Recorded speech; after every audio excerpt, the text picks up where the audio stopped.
Yes, ni indwara y'amabaga, ni icyorezo gikomeye, ni virus kabutindi. Iyi ngiyi iri guhitana umugore idasize umugabo, idasize n'umwana. Ubu tuvugana amaze guhitana abagera kuri 6 nibo bamaze kwitaba Imana, 26 nibo bamaze kuyandura. Ikintu ufite kumenya kuri iyi ndwara y'amabaga hano bwa kabiri igaragaye ku mugabane wa Afrika, ubwa mbere ihagera mu mwaka wa 2005 yageze mu gihugu cya Angola, kuri inshuro yasesekaye mu Rwanda. Byamaze kugaragara ko 90% by'abamaze kuyandura iyi ndwara irabahitana.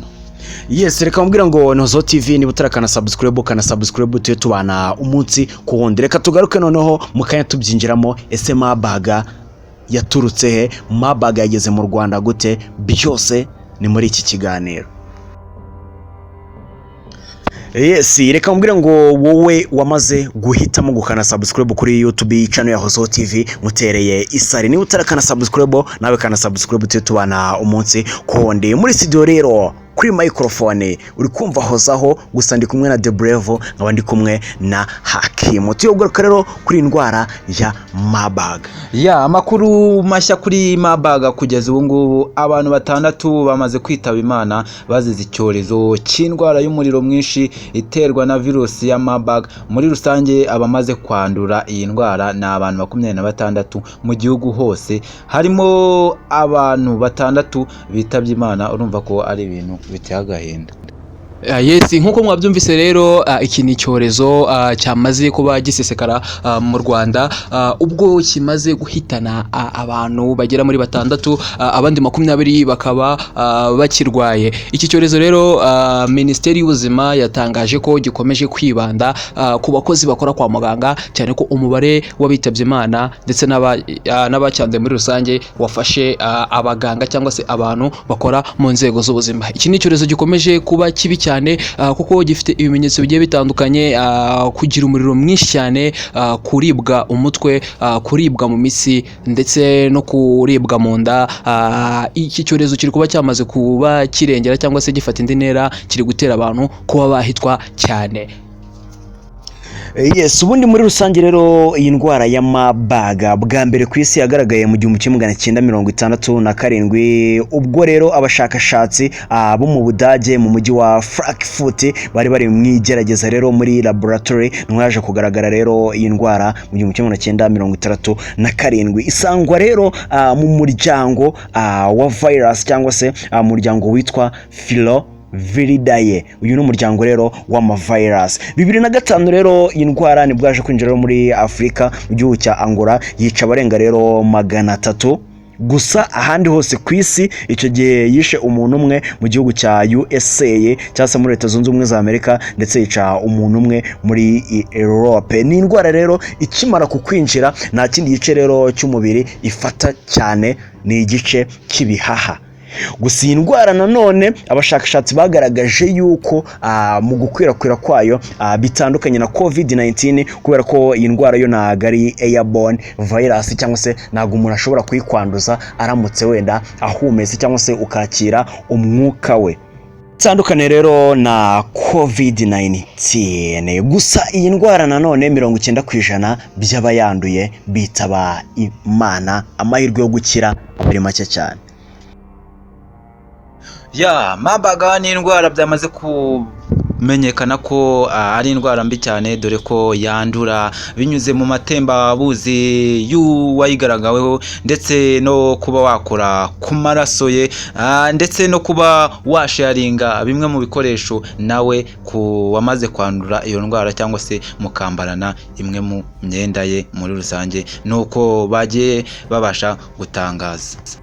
Yes, nkuko bagenzi banjye bakomeje babigarukaho, iki cyorezo cya mabaga umuntu wese wacyanduye aba afite amahirwe 90% yo kwitaba Imana, cyangwa se umubare wose wacyanduye 90% abo bantu bitaba Imana. Abantu 10% nibo babasha kurokoka, gusa abo ngabo 10% ntabwo baba barokotse koko nk'indwara bayikire, ahubwo nuko iba yasinzire mu mubiri wabo.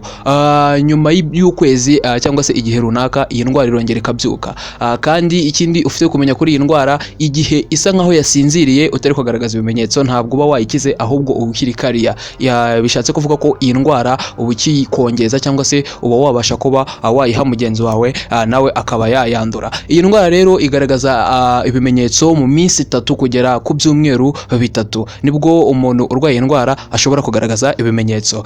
Rero hakomeje gukorwa iperereza cyangwa se hakomeje gushakishwa abantu baba barahuye n'aba banyakwigendera 6 bitabye Imana, ndetse n'abandi barwayi ubu ngubu bari kwa muganga. Hakomeje gushakishwa abantu baba barahuye kugira ngo bababike cyangwa se babashyire ahantu bakomeze bitabweho, kugira ngo iyi ndwara idakomeza kuba yagenda isesekara mu bantu cyane, kuko iyi ndwara ni mbi cyane. Iyi ndwara irica, iyi ndwara nta rukingo rwayo ruraboneka, iyi ndwara baracyameze nabi, nubwo Minisiteri y'Ubuzima mu Rwanda yatangaje ko ikiri kuganira n'ibihugu byo hanze barimo barayishakira bimwe mu bisubizo byafasha benshi mu banyarwanda cyangwa se byafasha mu kuba bakiza iki cyorezo cya Marburg.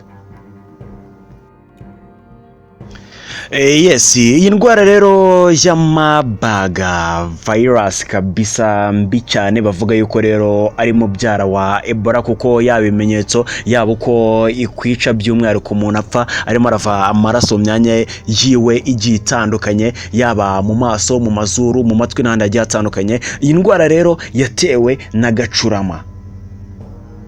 Iyi ndwara umuntu wa mbere wayanduye yayandujwe n'agacurama cyangwa se urubuto rwari rwarumweho n'agacurama, hanyuma uwo muntu nawe aza kuba yarukoresha. Iyi ndwara rero ibasha guhita igera mu bantu, yaba muri Afurika. Rero ibindi bihugu nakubwira wenda byaje kugaragaramo iyi ndwara, nakubwira nk'igihugu cya Tanzania haje kugaragara iyi ndwara ya Marburg, nakubwira igihugu cya Guinea Equatorial nacyo cyaje kugaragaramo rero iyi ndwara ya Marburg, ndetse n'ahandi hantu henshi ku isi rero yaje kugaragara iyi ndwara, kugeza ubwo ibashije kuba yagera mu Rwanda, ikaba yatangiye no kugira bamwe igenda idukuramo gake gake. Nakubwira ngo rero iyi ndwara nanone umuntu wayanduye ashobora kugaragaza ibimenyetso hagati y'iminsi 2 ndetse n'iminsi 21 afite kino cyorezo, nawe atabizi ubwe yuko agifite. Ni ngombwa yuko rero twirinda, yaba mu byo dukora, mu kazi kacu ka buri munsi, kubera ko iki ni icyorezo hatari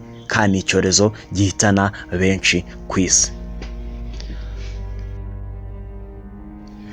Yes, reka mbwire ngo mwakoze kubana natwe, kana subscribe tubana umunsi kundi. Andi makuru twamenya ewana gahunda no guhozaho twahita tuyabagezaho 5 kuri 5. Nkuko mwabyumvise rero tuganye ku musozo w'amakuru yacu, kandi nkuko mwabyumvise leta y'u Rwanda yakomeje kuvuga ko irakomeza gushyira amwe mu matangazo arebana n'iki cyorezo. Niba utarakanda subscribe kugira tujye tubana n'andi makuru y'iki cyorezo kuko kimeze nabi cyane. Reka tubashimire by'umwihariko kandi byimazeyo ibiganiro byacu kuri channel bitamuka buri munsi. Ndakubwira ngo wowe utarakanda subscribe uri gucikwa byinshi. Kora subscribe kandi una sharing, comment, like, ubundi tujye tubana mu biganiro byacu bya buri munsi.